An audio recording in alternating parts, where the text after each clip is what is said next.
This is the Lone Crater YouTube. We hope this video helps.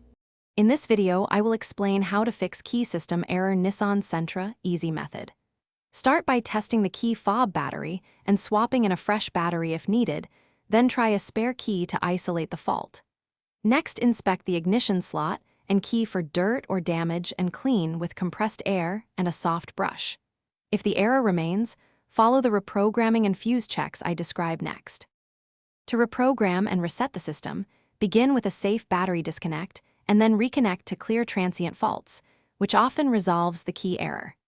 Use the factory reprogramming sequence or an approved diagnostic tool to sync the key fob to the immobilizer, following each step carefully and watching for lock or dash indicators. If programming fails, check fuses and wiring next, and consider a dealer scan for stored fault codes. If you're finding this useful, please subscribe and hit like so I can keep making helpful repair guides. Quick recommendation. The Echo Dot smart speaker brings music and voice help right into your garage, so you can follow instructions hands-free and keep both hands on the job, which is especially handy when juggling keys and tools.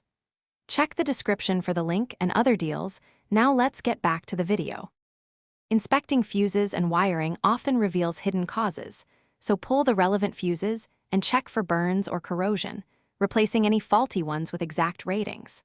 Follow wiring from the ignition and key module to look for chafing or loose connectors, and use a multimeter to confirm continuity and proper voltage.